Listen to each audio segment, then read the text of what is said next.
40 రోజుల్ని కాస్తంత అర్థవంతంగా మారుతుంది.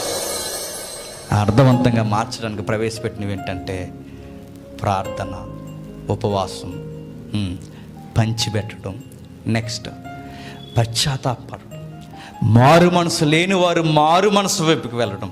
వీళ్ళందరినీ ఒక పద్ధతిలోకి మనం తీసుకెళ్లాలని కొన్ని పాయింట్స్ ఈ 40 రోజుల్లోకి తీసుకొచ్చారు. అంటే తప్పు జరిగిపోయింది, ఆ తప్పుని ప్రక్షాళన చేయాలనుకున్నారు. ఆ ప్రక్షాళన చేయడానికి ఏం చేశారంటే కొన్ని నీతి సూత్రాలు తీసుకొని ఉన్నదాన్ని వద్దు అనే కన్నా ఉన్నదాన్నే కాస్తంత మార్చుకుంటే బెటర్ అనుకున్నారు. అప్పుడు పెద్దలందరూ నిర్ణయం తీసుకొని మనం ఏడవాలి. ఇప్పుడు మనం ఏడాల్సింది కాస్తంత అర్థవంతంగా ఏడవాలి. మన ప్రభు కొరకు ఏడుద్దాం, పశ్చాత్తాపడదాం, ఉపవాసం ఉందాం, త్యాగం చేద్దాం, మంచి పనులు చేద్దాం. ఇవన్నీ చేసి మన దేవునికి ఇష్టమైన పనులు బైబిల్లో రాయబడడం జరిగిద్దామని 40 రోజులు అలా మార్చారు. అక్కడి నుంచి చెప్పండి ఈ లెంట్ డేస్ అనేవి సంఘంలోకి వచ్చాయి. కానీ విషయం ఏంటి చెప్పిన, అన్ని విలువలు సెకండ్ కౌన్సిల్లోకి ప్రవేశపెట్టిన తర్వాత అన్ని విలువలు పక్కన పెట్టి ఒక్కటే గుర్తెట్టుకున్నారండి జనాలు. ఏంటి చెప్పిన, అన్న ఒకటి మానేస్తారు అంతే, ఇంకేం గుర్తులేవు. ఏం మానేశారు? ప్రార్థన లేదు, పశ్చాత్తాపం లేదు, త్యాగం లేదు, మంచి పనులు లేవు, ఏమీ లేవు. మరి ఏమున్నాయంటే ఒకే ఒకటి చెప్పండి, భోజనం మానేస్తారు. ఈ ఆచారాలు, ఈ డొల్లు దుఃఖాలు మనమే కాదు, ముందు ఎవడ ఏడ్చేవారట? ఆ అన్య జాతి తెగలు ఏడ్చేవారట. ఇప్పుడు వాళ్ళకి మనకి తేడా ఉందా? ఈ పాయింట్స్ లేకపోతే, సరి అయిన ప్రార్థనా జీవితం లేకపోయినా, పశ్చాత్తాపం లేకపోయినా, త్యాగం లేకపోయినా, మంచి ఎదుటివాడికి మంచి చేయాలని నిర్ణయం లేకపోయినా, చివరికి మనం చేసేది ఏంటి చెప్పిన, బాబులోనియన్స్ వర్షిప్పే మనం చేస్తాం. మూలాలు చెడ్డవి, మధ్యలోనికి మంచి చేయాలని ఒక స్పృహ వచ్చింది, మంచి బాగానే కొంతకాలం నడిచింది. మరలా ఏమైందంటే చెప్పండి, తిరిగి మరలా మొదటి ఆచారాలు. బైబుల్ ఎక్కడ లెంట లేదు, బైబుల్ ఎక్కడ ఈస్టర్ అనే పదం లేదు. మరి ఎలా వచ్చాయి రాజుల దగ్గర నుంచి. కొన్ని వచ్చినవి తీయడం కష్టం కనుక ఏం చేశారు పెద్దలందరూ అంటే, సరే కొంచెం ప్రక్షాళన చేద్దాం, ఉన్నదాన్ని తీసేసే కన్నా కొంచెం పద్ధతిని జాగ్రత్తగా వాక్యానికి దగ్గరగా తీసుకొద్దామని ఏం చేశారంటే కొన్ని విలువలు నేర్పించారు. ప్రార్థన చేయమని బైబిల్ చెప్పిందా లేదా? చెప్పింది. ఉపవాసం చేయమని బైబిల్ చెప్పిందా లేదా? చెప్పింది. పశ్చాత్తాపం విశ్వాసకు అవసరమని చెప్పిందా లేదా?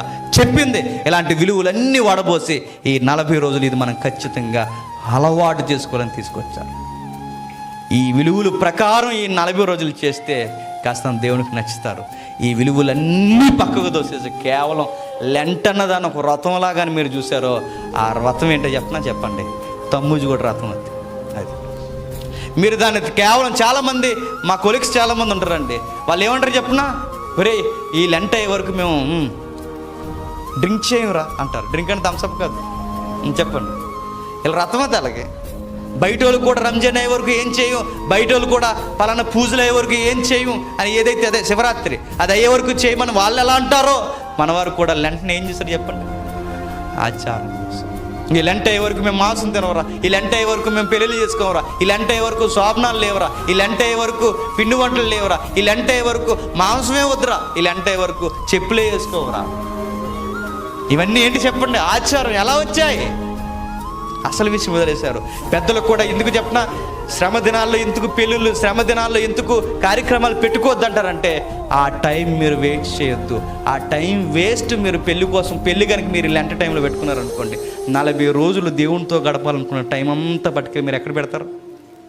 ఆ పెళ్లి కోసం. పెళ్ళి అవుతుందంటే ఎవరు నిద్రవుతారండి? వాళ్ళు నిద్రవారు, ఇంకా ఎవరు నిద్రవనివారు. అందుకే ఆ టైంలో మీరు టైం అంతా వేస్ట్ చేయొద్దు. 40 రోజులు దేవునికి కంకణం కట్టుకోండి.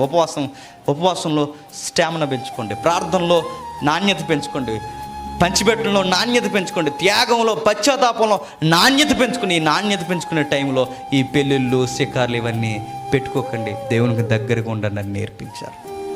అంత మానేసాము. కేవలం ఏది మాత్రమే మనం నేర్చుకున్నాం చెప్పినా ఒకే ఒకటే. ఆ నేర్చుకున్నది ఏంటంటే చెప్పండి, కేవలం భోజనం. కొంతమంది భోజనం అనేది ఓఆర్ఎస్ తాగేస్తారు గొడవ లేకుండా. కొంచెం ఎండ తాగడం ఏమైనా తగిలితే మళ్ళీ మజ్జిగలో కరివేపాకు మంచి స్పైసీగా. తప్పు కదండి, ఇవన్నీ చేయొద్దండి. ఉపవాసం అంటే గుర్తుపెట్టుకోండి, ఉపవాసం అంటే వసించడం, దేవునికి దగ్గరగా అన్నీ మానుకొని వసించడం. 40 రోజులు దేవుని దగ్గరగా ఉన్నప్పుడు ఇంకా దేని మీద మనసెట్టక, ఈ 40 రోజుల్లో నేను బైబిల్ పూర్తి చేయాలి, ఈ 40 రోజుల్లో నేను ప్రార్థన శక్తిని పెంచుకోవాలి, ఈ 40 రోజుల్లో చెప్పండి పశ్చాత్తాపం అంటే ఏంటి నేను చూడాలి. సరి అయిన మారు మనసు వైపుకు నడవాలని 40 రోజులు మంచిగా ఉపయోగించుకుంటే దేవునికి నచ్చుతుంది. లేదు ఆచారంగా ఉపయోగించుకుంటే ఆ రోజు యెహెజ్కేలులో యెర్మీయాలో తిట్టినట్టు దేవుడు ఖచ్చితంగా చెప్పండి, ఆచారబద్ధంగా నడిచేవారిని దేవుడు ఖచ్చితంగా తిడతాడు, దండన చేస్తాడు.